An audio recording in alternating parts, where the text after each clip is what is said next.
Entonces tenemos los mecanismos espinales, más que una alteración de un tracto espinal en específico, es una cadena de alteraciones distintas.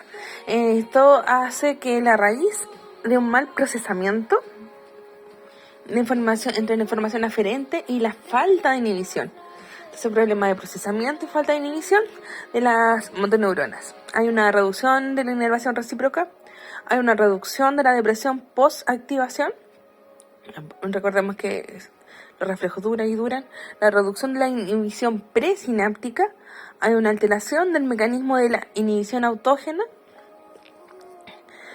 y tenemos una disminución del umbral de la activación de las motoneuronas. Entonces, todos estos mecanismos en conjunto se produce el escalabro. Está en la escoba. Entonces, tenemos la reducción de la inhibición recíproca, se va a producir en la activación de las fibras del uso muscular, en donde se sinaptan con una interneurona inhibitoria de las motoneuronas de los músculos antagonistas, causando una co-contracción que es anómala. Porque debería haber una contracción y una relajación. Pero acá hay una co-contracción. Dijimos que hay una reducción de la depresión post-activación, que es lo que nosotros usamos en un paciente sin patología de espasticidad, de la fibra del uso neuromuscular. Y esto se va a ver que hay una disminución de los neurotransmisores en las fibras después de su activación, una vez que disminuye la activación de las motoneuronas que inervan. Hay una reducción de la inhibición presináptica de las fibras, y esto produce, como no hay una inhibición, hay una falta de inhibición, o sea, hay una reducción de la inhibición presináptica, produce este bucle. El efecto del bucle de la retroalimentación consecutiva a la activación de fibras, el clonus. Tenemos una alteración del mecanismo de inhibición autógeno de las fibras 1B del órgano tendinoso de Golgi, y en la contracción muscular provocará el estiramiento del tendón. Y el estiramiento del tendón va a desencadenar el reflejo tendinoso. Eso es donde más nosotros podemos trabajar. Y hay una disminución del umbral de la activación de las motoneuronas espinales debido a creación de potenciales de meseta. Por esta una reducción de las corrientes de salida repolarizantes y por estas aperturas de calcio sin mediación de los neurotransmisores. Se abre el calcio y ahí se produce la sensibilidad. Entonces, conociendo los mecanismos por los que se produce, nosotros podemos hackear el sistema. ¿Cómo se usa la técnica? Entonces sabemos que hay alteraciones en la fibra muscular y en la placa motora.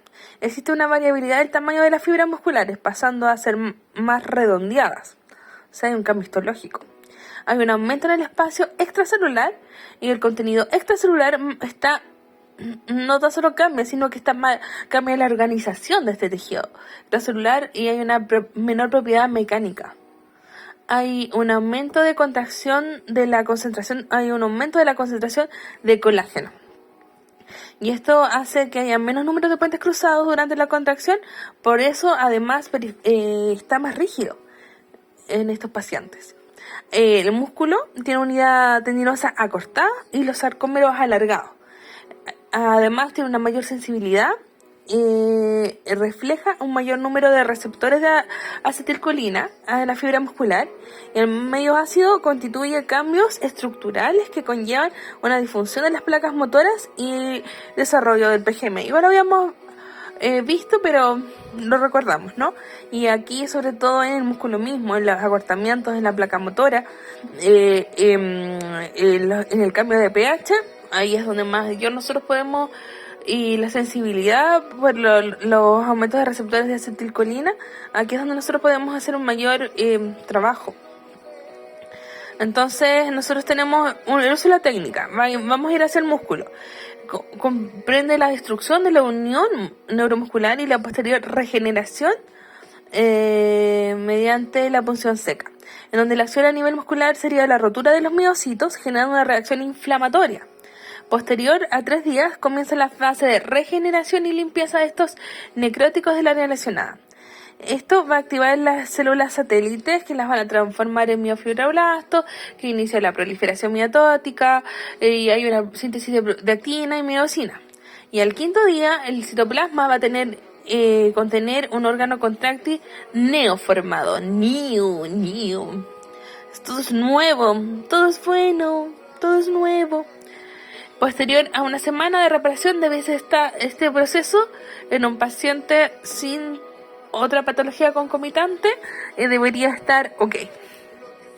Por eso nosotros distanciamos la sesión a una por semana. Tenemos el uso de la técnica en nervios. Tras el tratamiento de la punción seca se observa la destrucción axonal en la zona lesionada con una denervación hacia distal con la desaparición de sus receptivas sinapsis. Recordamos que estaba hiperactivada la excitación y no había inhibición. Entonces los receptores de acetilcolina se dispersan sobre la superficie de la fibra muscular, la mielina desaparece, porque nosotros hacemos un daño axonal acá, y las células de Schwann rodean los axones para fagocitar todo el tejido lesionado. 3 días después se va a observar una aparición de los conos de crecimiento neural, una reinervación de las placas terminales por axones finos que cubren gran área de la fibra muscular. Los receptores se van a construir alrededor de estos conos axones formando y las sinapsis neuromusculares funcionales. Y la reinervación es más rápida que la regeneración muscular.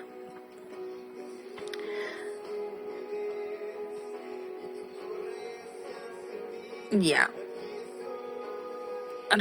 Bueno, después cuando veamos daño neuronal, al detalle, se termina ese apunte, ahí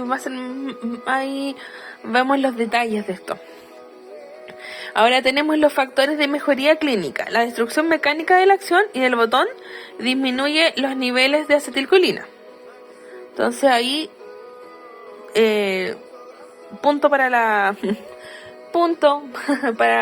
la punción en espasticidad. Al seguir los REL y los REG, conseguimos un lavado de las sustancias sensibilizantes y van a mejorar la función de la enzima degradante de acetilcolina. Menos acetilcolina. Segundo punto, la reprogramación, porque vamos a modificar la formación aferente desde el músculo de la médula espinal, una programación que está mal, vamos a reprogramar algo que sea más funcional y se va a lograr una neuromodulación a nivel de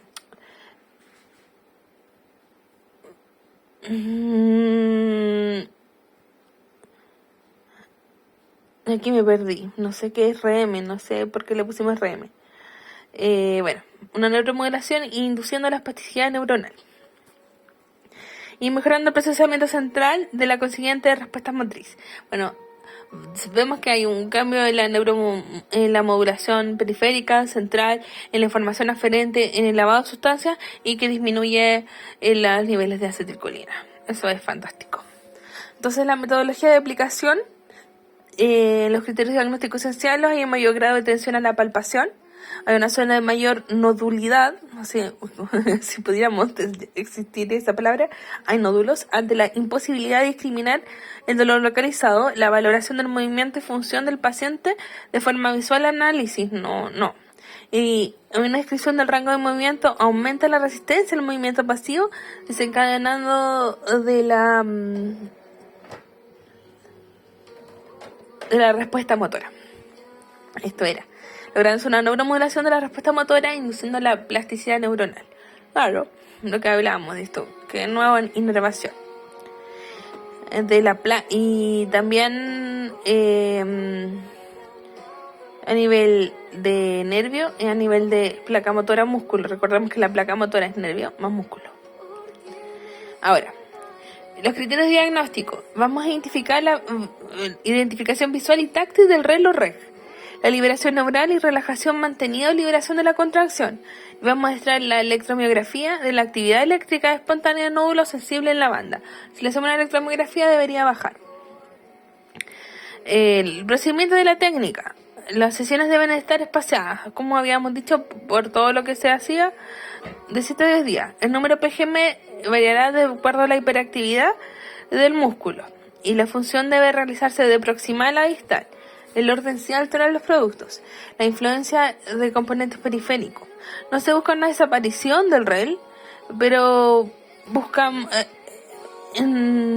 o inhibición del REL, pero es a criterio del terapeuta que sí debería haber una baja. Por las propiedades del tejido, porque recordamos que este paciente está hiperexcitado en reflejos. Por las propiedades del tejido que impiden la entrada y el manejo de agujas de pequeño calibre, se recomienda la siguiente medida: una longitud que sea de 25 milímetros de diámetro y de 40 milímetros de largo. Los diámetros mínimos va a ser de 0,5 milímetros. Posterior a la punción se busca realizar un trabajo de reeducación global, porque si no se trabaja al paciente en esta neuroplasticidad y en funcionalidad, como se trabaja el paciente neurológico, que no se trabaja igual que el músculo esquelético, entonces todo nuestro tratamiento no va a servir de mucho. Indicaciones. La técnica se aplica a los músculos funcionalmente alterados en sus agonistas y antagonistas, y a su vez, al mismo tiempo, y a su vez aquellos que se comparten de la misma inervación, facilitando la neuromodulación. Pronóstico. Los pronósticos son aquellos que presentan una actividad muscular anormal y una respuesta motora exacerbada. En relación a la resistencia al movimiento, los efectos suelen ser mayores y de mayor duración en los miembros superiores que en los inferiores.